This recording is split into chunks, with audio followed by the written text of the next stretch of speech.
repeat offender. In the comments. Hello, Donna in Austin. Welcome. Welcome. Thank you for saying hello and letting me know where in the world you are.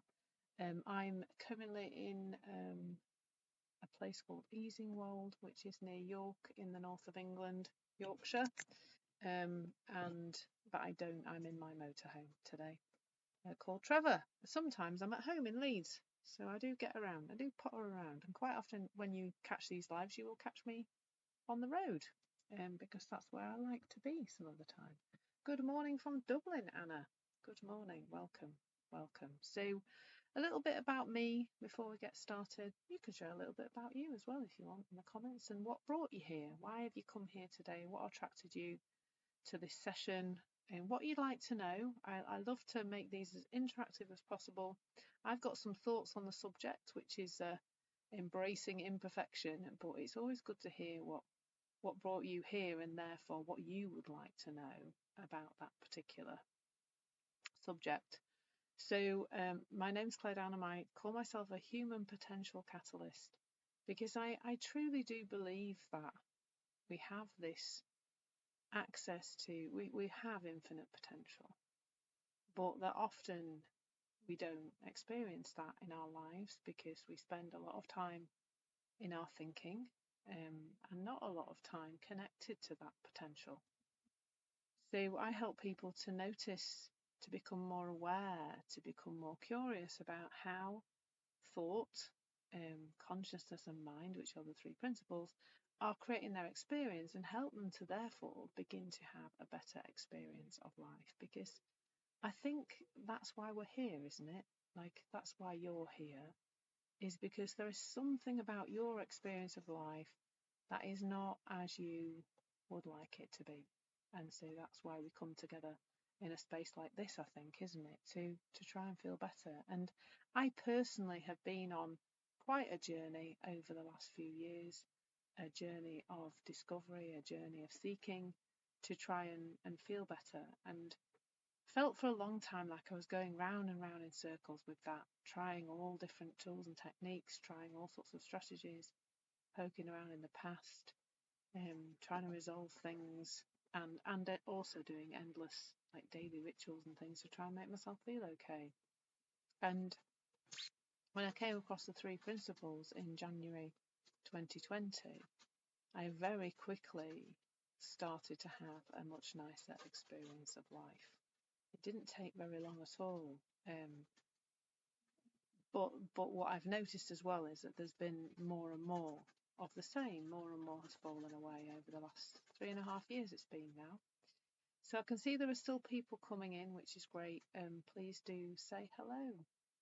Let me know where in the world you are and what's brought you here today. I'm particularly interested to hear what's brought you here today. What are you hoping to get out of this session? What are you hoping to learn? Where is perfectionism, perhaps? Because this really is a session for you, perfectionists and a recovering perfectionist like me, to get some help to try and overcome that. And all of this is done from. Oh, thank you, Julie. Thank you. That's lovely. Yeah. Morning, Megan. Lovely to see you again. Yeah, thank you, Julie. That's so lovely. From Champagne. I just love it. I just love the name of the place. It's great. Yeah, I hope it does give people hope, because I really was stuck in a really quite rubbishy place for a long time. And really this understanding transformed my experience of life. And that it's seeing that is available to everybody. Nobody's broken. Nobody's finished up and on the heap. Everybody can experience transformation. I do truly believe that. And for me, that's been wonderful in terms of how I work with people. When I work with people one-to-one or in groups, is that I come from that place now. I come from that place of seeing that everybody has this amazing potential inside them, and that it just needs a little bit of help sometimes, for people to see that. I was chatting to a lovely lady last night, and we were having some time together, and she was talking about her business and what she's calling it now, and she said she's talking about herself as a companion, and she works in a similar way to me, and I just thought that was lovely. That, you know, I love to be people's companions as they wake up to who they really are, to their potential, which is way beyond what we might think it is, because we do too much of that, don't we? Thinking. So I'd love to know in the comments people who have been here before or who are new, but also let me know if you've heard about the three principles. Either you've been here before, so you've heard a bit about them from me, or you're new to it, but new to me, but you've come across the three principles. Excuse me. So the three principles are thought, consciousness, and mind. Universal mind, that's what we're talking about there, the universe or the energy of life, whatever you want to call it. And they are the constituent parts that come together to create our human experience. And when I say human experience, I mean everything. I mean, how we see the world, how we see ourselves, what we feel about things, what we think about things, how we behave. All of that, all of it is created via these three principles. Thank you, Megan, for mentioning the course. So I've got 3 courses now on Insight Timer, which I'm super excited about.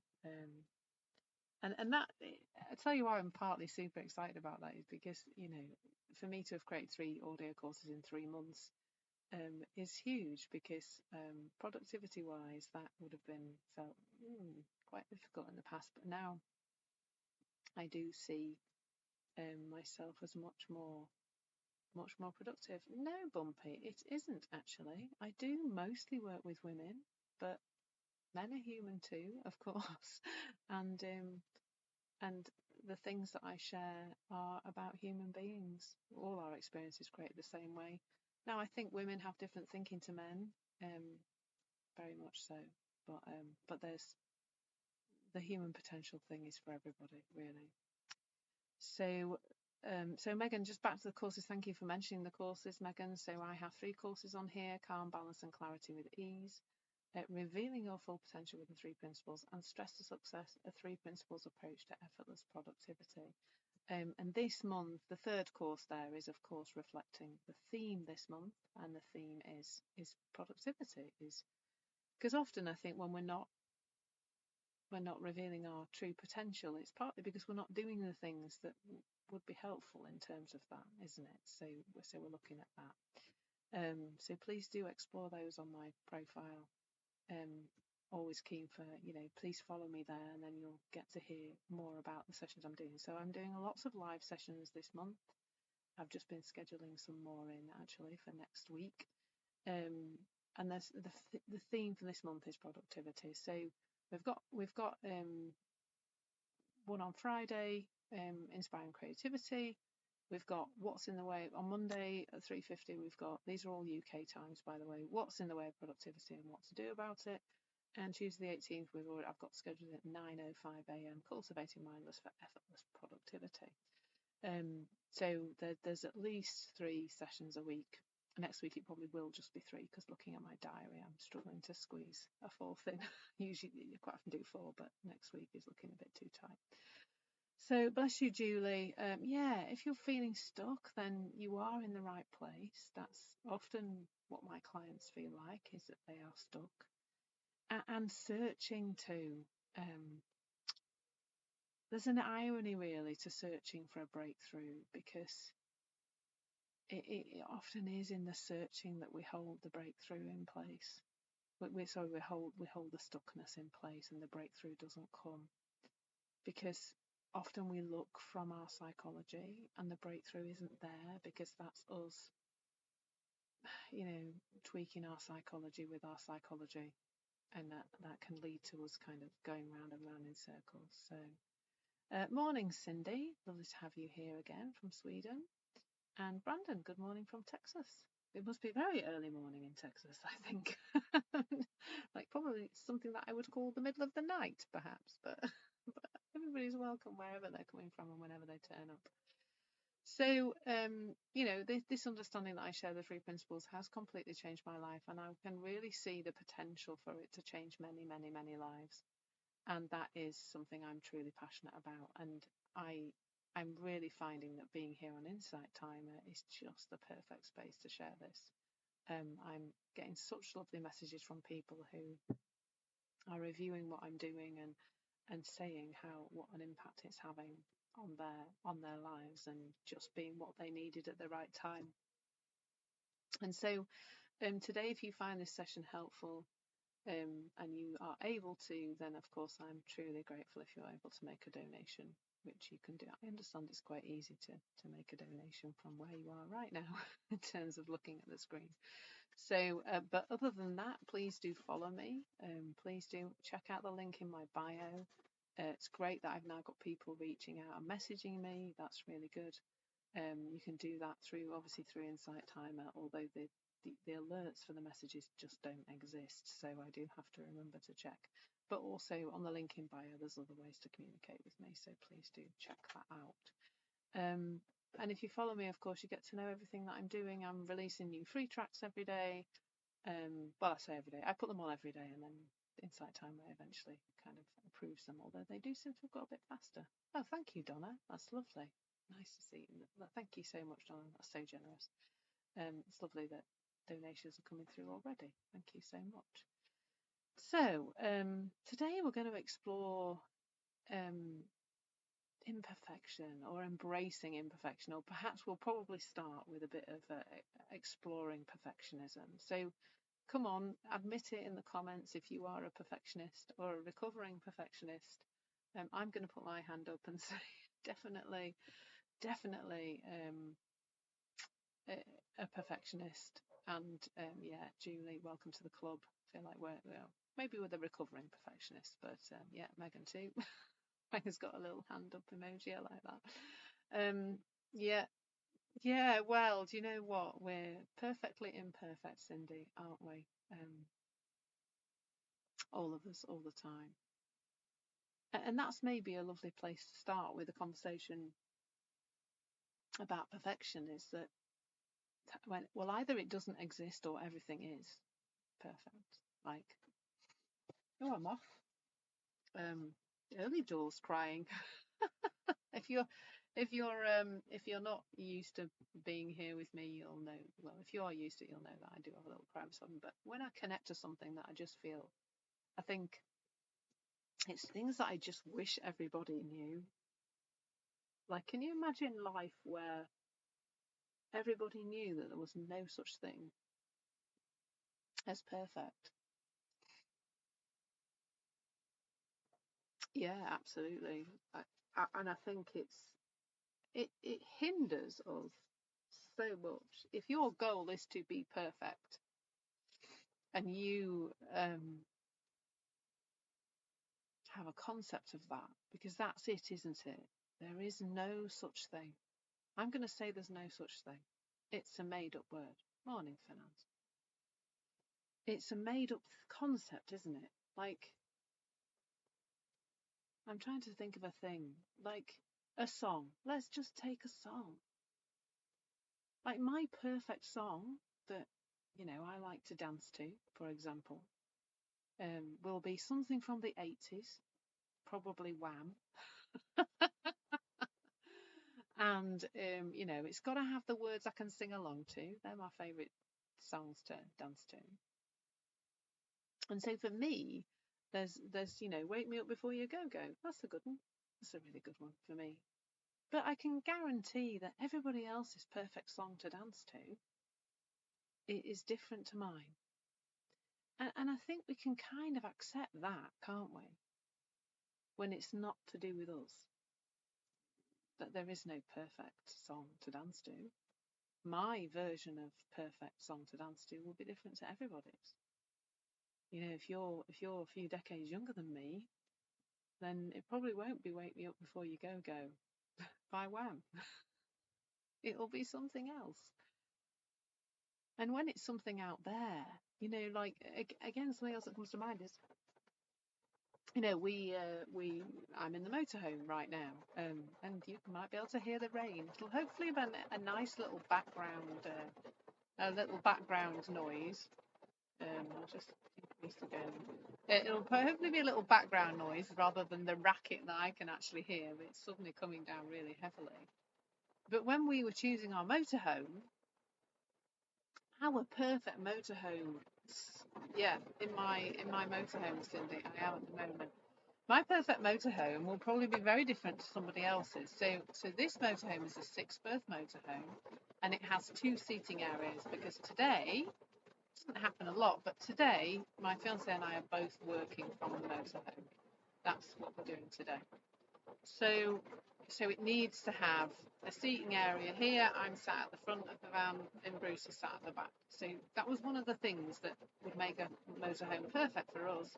Now, it's still not perfect. There's still some cupboards are in odd places. Like, I feel like there's a wardrobe cupboard here that's near the kitchen, and then the oven is in near the bedroom. And anyway, it's not perfect, but it's perfect for us right now. But again, if you go around a motorhome show, like we've been to a few of those, and look at all the different layouts you can have in a motorhome, somebody else will think my motorhome's a really weird layout and they don't like it. It's not perfect for them, but it's perfect for me, and it's perfect for us. It works for us. So I think there's loads of things outside of us that we can see. Making up what's perfect is something that we as humans do. Whether it's a perfect song to dance to or the perfect layout of the motorhome, we're kind of okay, I think, most of us, aren't we, with us having a different viewpoint of that. So I really wonder, and I'm getting curious about this with you, why is it that we think that something that we're doing could be this thing called perfect? And the result of that often is that we don't do anything at all. It can make us really freeze trying to make something perfect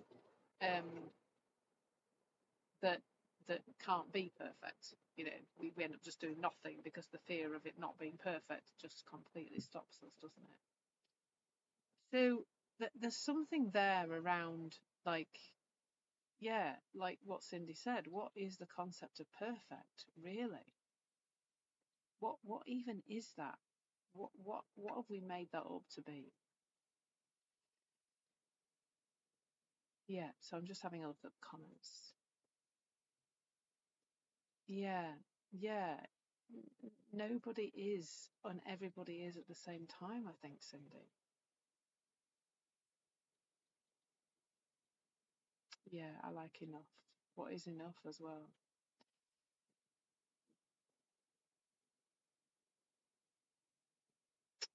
Yeah, absolutely, Megan. I like that. So Megan said it's hard for me when someone else's level of perfect is very different than mine. You find yourself feeling judgmental and wonder how their standards can be so drastically different to mine. So actually, that's beautiful. I feel like you provided the segue there, Megan, and also Cindy, around, well, because the whole thing's made up. Like this word perfect isn't one thing, is it? It's what we make it up to be. Now, where do those made up ideas come from? Well, they just come from our experience of life. I would say that as a woman raised in a girl raised in the 70s and 80s, my parenting was pretty critical. It was, there wasn't much praise really back then. If you were brought up in the 70s and 80s and received a lot of praise, then lucky you. But I think I speak to a lot of women my age, most of whom have experienced a lot of criticism through their lives, especially when they were younger. And I think that then there is this trying to make things perfect is a protective thing, isn't it? It's to keep us, safe, because there's some perceived danger about getting it wrong. And I think perfectionism and getting it wrong are very closely connected, aren't they? But I mean, for me, it's just silly little things. Like I'll be creating a document that only I'm going to read. And I will be, making the table the exact right thing and faffing around with it endlessly when, nobody else is going to see it. It's a document that is only ever going to be something that I read. So like the course outlines that I do for Insight Timer, I will spend a long time faffing around, making all the font the right size and making the tables the right size. And I can see the hearts going up at the side, which makes me think I'm not the only one who does things like that. And it makes things take longer. It makes things seem like bigger jobs. But it's just so interesting. Who is going to see that to decide for me whether that is perfect or not? But I think going back to what you said there, wondering why somebody else's standards are so different to ours can end in this conversation. It's because their thinking's different to ours. Their upbringing has been different to ours. Their perception of life is different to ours. What they think is safe and what's not is different to ours. And so everybody has a different perception of everything. I mean, and I'm a person who does get caught up quite a lot in all the people who don't live their life Clare's way. That is a big part of, I notice not only me not being perfect, but other people not being perfect. I mean, driving is a great example. I could really get, not so much now, but more so in the past, get really, really ranty about other people's driving and how it wasn't perfect. I mean, I pretty much doubt my driving's perfect, but I try to do. I've had speeding tickets twice in my life, so it's obviously my driving's not perfect, but I that whole thing of seeing that those different standards are not real. I mean, that's what we're pointing to in this conversation about embracing imperfection. Really, the route to embrace imperfection is to see that there is no such thing. It's more about embracing doing things and just trying things and seeing what happens. So bless you, Julie. I know exactly how that feels. I really do. Yeah, and for Naz, getting down, thinking that your life's not as it should be, then you've just absolutely said it perfectly. You're feeling down because of your thinking. There is no should. Should is a lovely word to sit alongside perfectionism, isn't it? It should look like this. I should be here in life. My life should be different. All of that, is the same kind of thing. Yeah, absolutely for now. And I think what I would do with that, this idea of a perfect, that there is a perfect house, a perfect job, a perfect loving husband, etc., is to sit with and question what you think that will give you. Like when we're heading towards perfectionism or thinking there's something out there that would be perfect for us, do we really understand what we think that is going to give us? Yeah, we think that our security is going to come from that for now, and it doesn't come from there. Either we have secure thinking about where we are right now or we don't. And it's really interesting to, I know quite a lot of coaches, some of whom work with people who are quite high net worth individuals who still don't feel secure. And they've got millions in the bank. And they keep going because the millions in the bank isn't bringing about the feeling that they thought it would. And so they've got 1 million in the bank and they still don't feel secure. So now now they've got 2 million in the bank and still don't feel secure. They keep going and they keep going and they keep going. And there is no end to that. While ever we think our security comes from an amount of money in a bank or a house or a car or a husband or whatever else it is. Yeah, I like that, Cindy. You can welcome feeling down. It's okay. I mean, to me now, feelings are information. They're so powerful because if you're feeling down, then your thinking is in a downward spiral. And you can have some awareness of that, and that awareness is really helpful. So, Cindy, our way to express our universal language do have a level based on separation. Absolutely. You've seen it more and more. I love that. Oh, that's lovely. I wonder whether love language exists. Whom put us connected instead? I love that.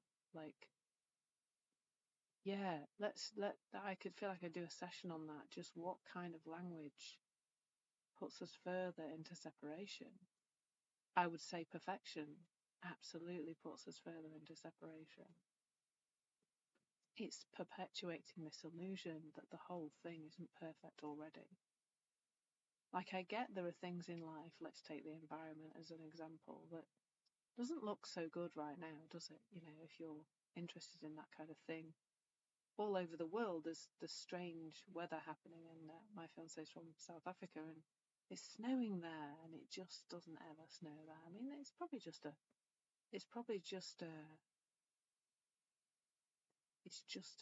fluke, isn't it? But that maybe it's all perfect exactly as it is, but it has to be, doesn't it? Because it's it's creation that's made it be this way. Now, that still doesn't mean we don't want to look towards recycling more and using less and looking after our environment better. But what if it's all just right now exactly as it's supposed to be? You, me, everybody and everything is exactly as it's supposed to be. Just tell me a little bit more about what you mean there, Cindy. You'd like to have that session walk me through. Yeah, tell me a little bit more about that. So that to me is the starting point of any conversation about perfectionism. It is to think and bring some awareness to our own personal story about that. What is your story? First of all, what is your story of what is perfect and what is not? Notice that, get curious about it. And also, the next part of it really is like, what do you think being perfect is going to give you? Yeah, I will. I might just do a session about that, just about what language creates separation. So many words, but it probably comes out in my sessions anyway. But I'll make a little note for future reference. I don't write things down, you know, Cindy. They just go. So yeah. So first of all, what are we making up is perfect and what isn't? That's the first thing. So there's me with my ridiculous, all the fonts must be right, and you know, all the columns must be aligned and blah blah blah, and the spacing must be perfect on a document that nobody else is going to see. So let's just explore that first. Like, for me, noticing the feelings that come up if I even think about leaving something misaligned or not having a capital letter here or a thing there, like the and actually what I'm thinking right now is that the place for me to get curious is to do that, to create a document where I don't perfectionize the whole thing and align every column and make every font the same size, and notice if I can be okay with that. And I think, when we're thinking about stepping away from these perfectionist traits and these perfectionist ways of thinking, they're the places to start. I mean, don't suddenly decide to, go to the supermarket in your local area with no makeup on if that's not something that you would ordinarily feel comfortable with. Don't go and put yourself out there. But is it that you can have no makeup on in the house for a day, without, that's just an example. But, or for me, can I leave that document without every single, column lined up and every bit of font the right size? And that's the fun place to play, is where there's a little bit of discomfort, knowing that the little bit of discomfort is just telling you that you've got some kind of perfectionist thinking about this particular thing you're doing. So that's a fun place to get curious. Excuse me. I think is what can you tolerate in a small way to start with, because I pretty much guarantee for many people who have these kind of perfectionist traits, and when we have perfectionist thinking, is that that can feel really uncomfortable. Just for me, I can just talking about it now, I can feel a sense of discomfort at the idea that I would not line up all the columns and make everything, perfectly spaced on a document that nobody else is ever going to see. I can feel some discomfort there. So that's a good space to play. That's a good space to get curious. Because if we can move through that discomfort, remembering the discomfort, it's just telling you about your state of mind, it's not telling you about what you're doing at all, then we go into a space of growth. We start to step into something more, and we start to reveal some more of that potential that I'm often talking about. And there's a bit more ease there. And the more times we do that, the more ease there is. And that doesn't mean we're going to just do everything badly. But for me, I've sat like with my mouse trying to get a line to line up with another line on a table that really just doesn't matter. Nobody's going to see it. If it's a document I'm going to share with somebody and it's a marketing piece for my business or something like that, that's different. But this is just for documents. Yeah, well, fear definitely and separation. So I like that, Cindy. Love equals a sense of perfect. Yeah, because it is already perfect, isn't it? And that's a place of love.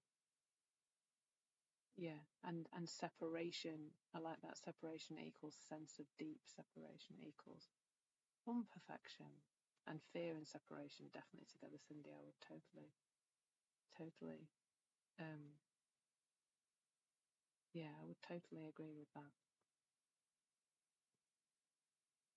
And again, it's back to the word, isn't it? Like the word. Who even? I mean, why? Where did I'd love to do the kind of the word study of, I remember doing that at school. Do you remember like researching the origin of words and where they came from? Like where did the word perfect come from, and why was that word even created? And when has it ever been helpful? I mean, I'd love to know from you in the comments, like, when has it been useful to talk about something being perfect? I mean, I think, maybe in a practical way, in terms of, if the bolts and nuts aren't perfectly tightened up on a car, then, your car might fall to bits while you're driving down the motorway, and that's not very helpful, is it? So there's something there, but I don't know. I think it's a really overused word. So the first thing there is to get curious about, what little things could you start to get to experiment with? Where could you experiment in terms of leaving something imperfect, in inverted commas, leaving something imperfect, and just leaving it alone and seeing how it feels to go through that allowing of something to be just okay, especially if it's just for your own personal use.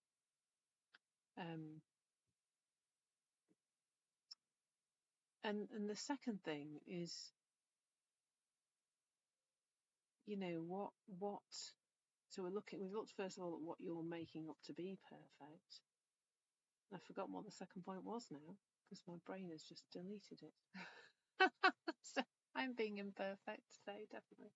I always am, because I just turn up and do whatever comes to mind, really.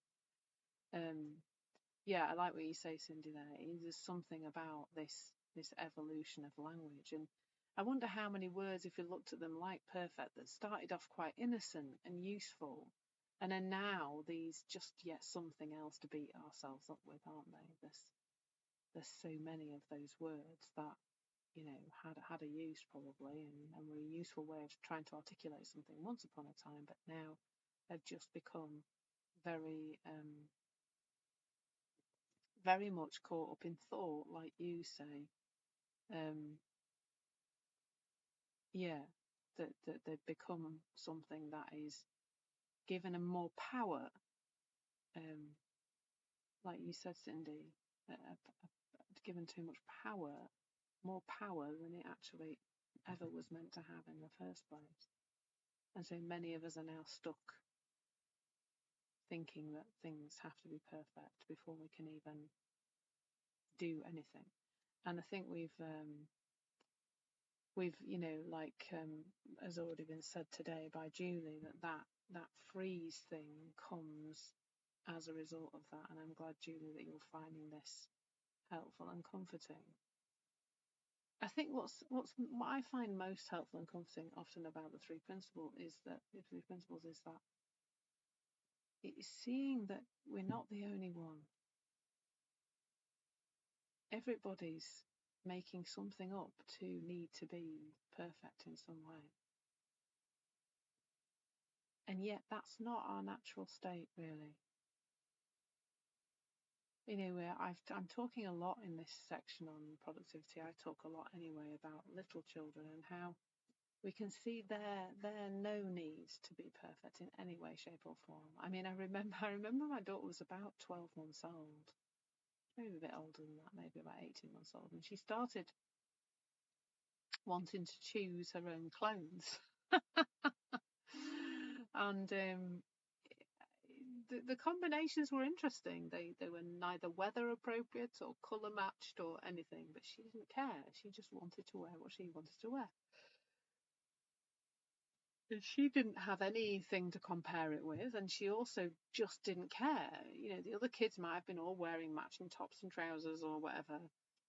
She also went through a phase of refusing to wear trousers. 100%. It didn't matter where we were going out on bikes, going on the park, going wherever. She wanted to wear a dress or a skirt. She refused to wear trousers. And now she wears trousers most of the time, so that's funny too. But, little children just, don't care. You give a child a pile of paper and some pens or paints or whatever, and they will just paint multiple works of art. I'm going to call them that, works of art. No, there's no perfection there.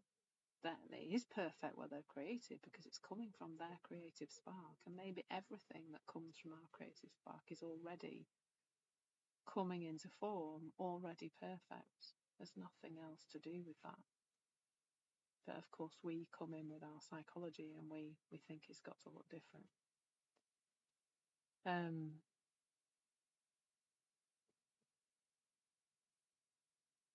I don't know, Cindy. I wonder what was the point, the language of religious. I don't know. There's lots of language around that, isn't there? Crusaya, I think. Perfection is unobtainable. It may work to encourage our best. The problem is that it will always leave us lacking, at a loss and weaker. Yeah, I would absolutely agree. And it's just all made up. I mean, I'm going to keep saying that in this session. It is all made up. The word perfect is made up. Made up. I mean, it isn't. There's nothing real about the word perfect. There's something real about a blade of grass. There's nothing real about the word perfect. It's a human made up concept, made up by human psychology for some purpose, which we all want to go off and I want to go off and research now what that is all about, and maybe share it in the next session, because where did that word come from? And I love that, Julie. It inspires you to look at how you overuse the response, that's perfect. Like, in like a language exchange, because when we use a word over and over again, it starts to get more solidity, doesn't it? It becomes something more, and becomes part of how we see the world.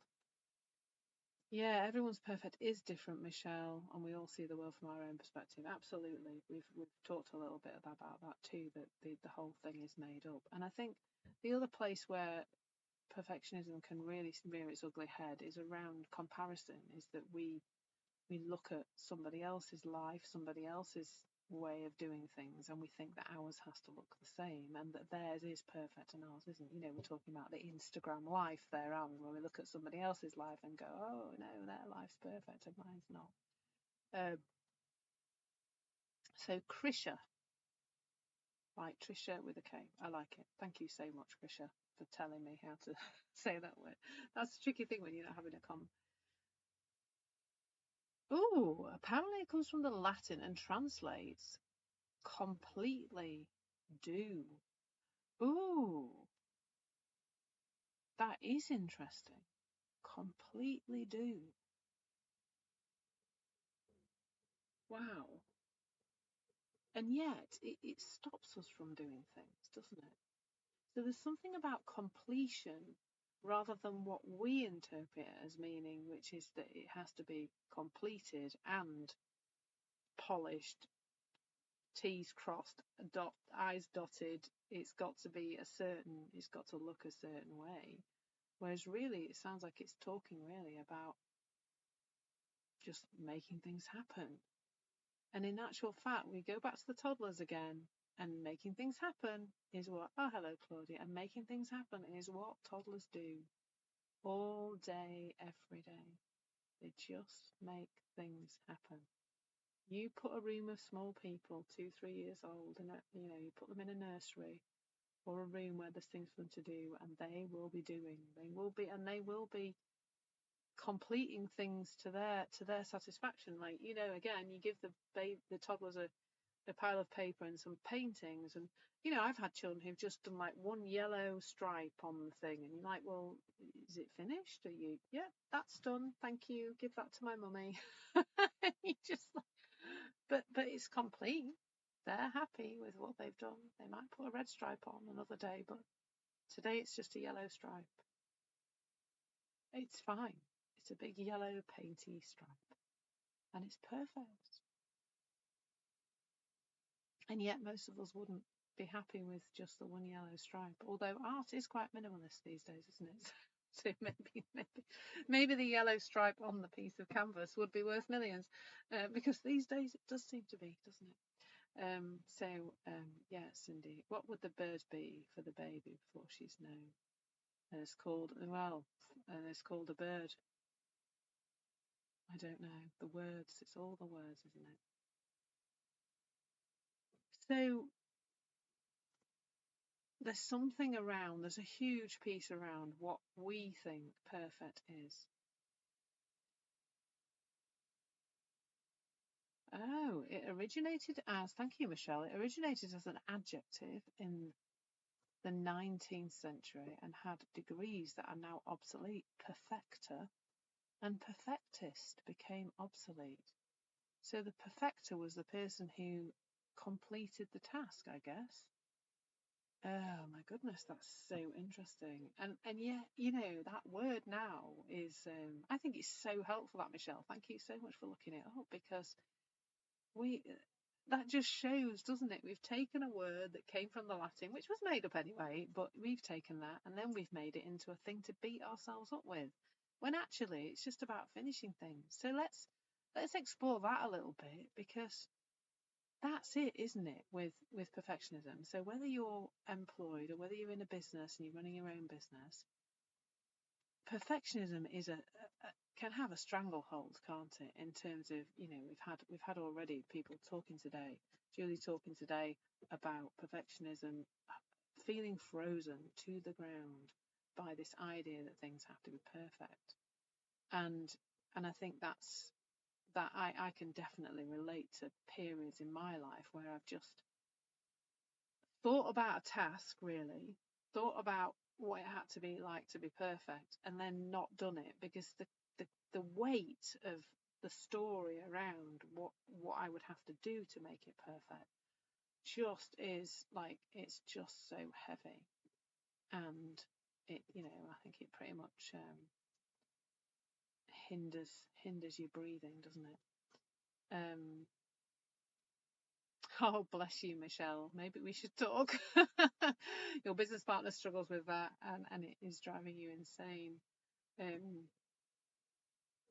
yeah, I think there's something there that whether it's us or somebody else, realizing that everybody's doing the best they can with the thinking that looks true to them, and we've all been at some point caught up in some unhelpful thinking of some way, shape, or form. Today we're talking about,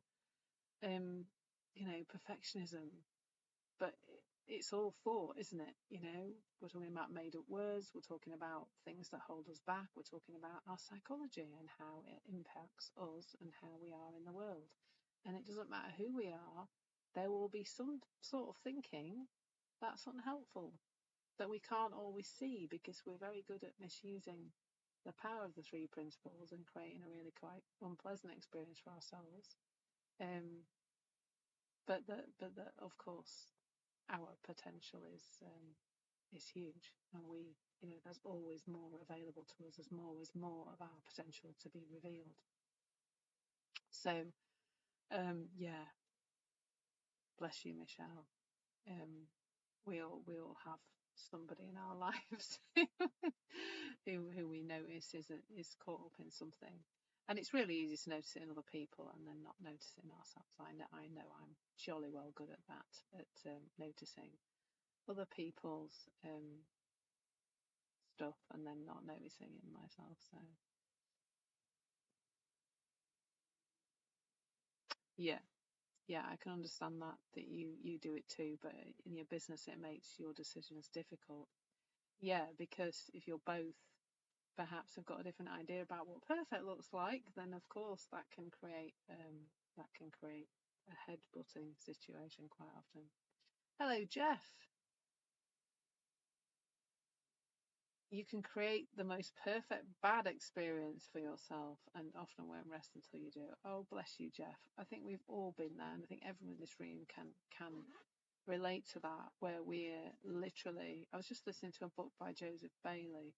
I'm going to meet him in Spain in November. Actually, he's a three principles teacher, and he talks about you the spiral. We can spiral down, and then sometimes we'll see that we're doing that, and we'll spiral back up again, and sometimes we have to go quite down before we notice, and we have an insight, and we come back out again. And that's part of the human experience, I think. I think the more time you spend in this conversation, the less that will be. So, hello, J Dog. Lovely to see you. Nice to meet you here. And Michelle, yeah, self-sabotage, definitely. I think we can all relate a bit to that. So, what's to do about this? You may be wondering. How do we embrace imperfection? Well, I think one of the most important things to know, and this is not just with perfectionism, but with everything else, is to tune into your feelings. And by that, I don't mean focus on them. I don't mean stare them down. I don't I don't mean obsess about how you're feeling all the time. What I do mean by that is to know that your feelings are information, and to be aware, and it is just like a light, non-judgmental awareness of how you're feeling. So you will probably notice that when you are thinking about something needing to be perfect, when you're really caught up in that it feels uncomfortable in some way, shape, or form. You may feel anxious, you may feel stressed, you may feel stuck, like Julie was talking about earlier. You might just notice that you're not doing things that really would be useful to do. That's very common, very, very common. And so all there is to do there really is to bring some awareness to the feeling state that you're in. And then there's something to know about your feelings. Like in this conversation, the three principles, I'm not going to tell you how to have a different experience, but I'm going to tell you how your experience has been created, and from that place of awareness, a new experience can come. So when we're feeling discombobulated is a great word, isn't it? When you're feeling uncomfortable, when you're feeling anxious, when you're feeling stressed, when you're feeling stuck, that's letting you know that your thinking is of an unhelpful nature. Your thinking might be saying, this has to look like this to be okay, to be perfect, in inverted commas. This has to look different to how it does now to be okay. This thing has to change. You have to change. You have to be better, etc., etc. And you will notice that when you have those kind of thoughts that you feel off, and that when you feel off, you'll probably notice there are certain kinds of thoughts that come with that. And that's one of the keys really in this three principles conversation, is to understand your feelings, your emotions, and that your emotions are an indicator of your state of mind. So that's very different probably than other things you've heard about feelings, about emotions. They really are just an indicator of your state of mind. So when we're contemplating, let's say we're just contemplating a task, I think that's often where it's coming out here, isn't it, in this conversation around our businesses, if we have a business, or around any task in life that we need to get done. When we're contemplating that task and we start to think, or we're in the middle of doing the task, it's got to be perfect, it's got to be. I think like what just comes to mind there, it's got to be more than I can do. Because isn't that what perfectionism often brings up? It has to look like this, and I can't do this. I'm not good enough for this. I'm not clever enough. I don't know the knowledge that I need. I don't have the ability to make this perfect. So I'll mostly not do it at all, or I'll make a start and not finish it. It really does lead to procrastination, doesn't it? When we think it's got to look a certain way and I'm not enough. But what if you are enough? The thoughts that are telling you you're not enough will be making you feel awful. Hello, Ribot. Nice to see you. And that's the clue. That's letting you know that your state of mind is out of kilter. And what I notice about that now, and this is what it looks like inside me, which I hope is helpful, is an awareness comes that I'm in an uncomfortable feeling. So for me, like I was talking about earlier, that could be around not making a document absolutely perfect, spending hours moving little tables around so that they're all lined up for a document that only I'm going to see, which is what I've talked about as one of my examples. So I will notice as I'm working on that document perhaps that I'm spending a lot of time lining things up and nitpicking over it. And I will also notice that the thought to not do that will feel uncomfortable. Now, it's not stopping my tweaking and faffing with this document that's the problem. It's my thinking about it. And what I find happens at that point of realization is that there seems to be a window of choice, because actually we're opening up these windows of awareness and these windows of choice with the three principles. There's a moment, there's a window of choice that opens up, and I find that I can take a breath and just proceed with what it is I'm doing. Finish the document off, close it, put it away, print it out, whatever I'm supposed to be doing with it, and leave it as it is for my use only. So there's something there about, it's really funny actually, because I used to follow like people like Tony Robbins and the kind of hustle people who get yourself in the right state and just do the thing, do the thing. And I find myself saying that now, but from a completely different perspective, because when you realise that the uncomfortable feeling is not telling you about the thing, it's telling you about your thinking about the thing, then doing the thing starts to feel easier, just naturally does, and you step into that and start to have a different experience. So we've just got 5 minutes or so left, so I'll just tell you a little bit about what's coming up, and also give you a chance if there's something else you want to ask or something you want to share in the comments. Then thank you for all the love hearts, by the way. But if you've got anything you want to share, then please do pop that in the comments while I just do a little check in with people. I can see there's 88 people here now, so it's good. There's lots of people who've come in during the session, so just to let you know that I am just screen recording this at the moment, just my little bit in the middle, so I will put that onto a YouTube playlist, which is on the it's on my link in bio. There is a playlist there that you can go and have a look at.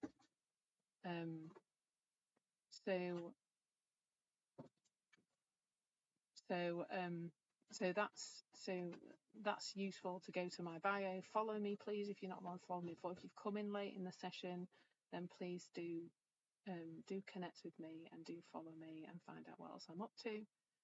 This month's theme is productivity, which I think people are finding really helpful, especially if we're stuck in somewhere and we don't feel we're being as productive as we want to be.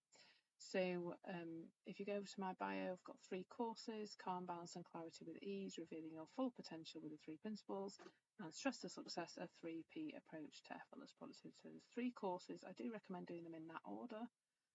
But if you really want to focus down on productivity, first of all, then they all work on their own too.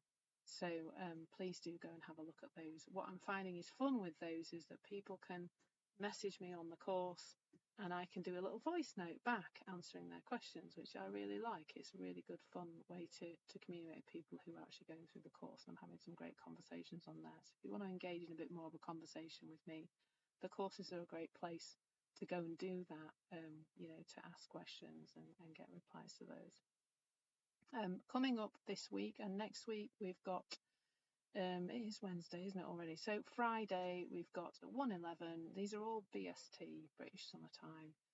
Inspiring Creativity from a 3 Principles perspective. Then Monday the 17th at 3:50 p.m, What's in the Way of Productivity and What to Do About It. And Tuesday the 18th at 9:05, Cultivating Mindless for Effortless Productivity. What do you think? If you found this session helpful at all and you want to support me in my mission to share the 3 principles as far and wide as I possibly can, then I'd be grateful for any donations you're able to make. Thank you so much for those people who've already made donations today. So Trisha, I wonder if it translates across the globe with the same perceived meaning. Oh, that's a good one, actually. I wonder. Like, does it? Well, I've got people from all over the world. We all have a word for perfect in our vocabulary. And does it mean the same thing? What a great thing. Like just asking that question, Krisha, is brilliant because it's seeing that it's all made up. that there could be a word, a word that exists in English and doesn't exist in other languages, and that some countries maybe don't have a word for perfect. That just shows that it can't be a thing, and that is freedom, isn't it? To see that there is no such thing. There just isn't. The procrastination session. I will have a look. I've been recording some, but one it didn't record, so I've got to go back and do it. But I have to leave my computer playing the replay with the screen record on. So it's a bit of a faff, and I might have to do that when I get home. I'm not sure if it was the procrastination one or one of the others, but I'll be uploading some later today. So if you check out later, Claudia, that would be great. So the other Claudia, perfecti in Latvian. So there is a word in Latvian, but I think just asking that question, Krisha, is just brilliant, because maybe there isn't, but the whole thing is made up. The whole of the language, the labels we have for something, this is a mug. Well, is it? I'm calling it a mug because that's what I've been told to call it from being very small. But yeah, even those kind of nouns and things like that, just just a way for us to navigate life, isn't it? But it's not true. So thank you so much. This has been a really lovely session. I'm just loving the interactions and things now in the comments. It's really great to have that, to have those conversations, and to therefore make the session more yours, which is what I really want. So thank you so much for your support today. Thank you for the donations, for those people that have made them, and I hope to see you again soon. So we'll be back again. I'll be back again on Friday. Tomorrow is too busy, and Friday at 1:11 with Inspiring Creativity. So thank you so much, everyone. Lots of love, and I hope to see some of you again soon. Take care.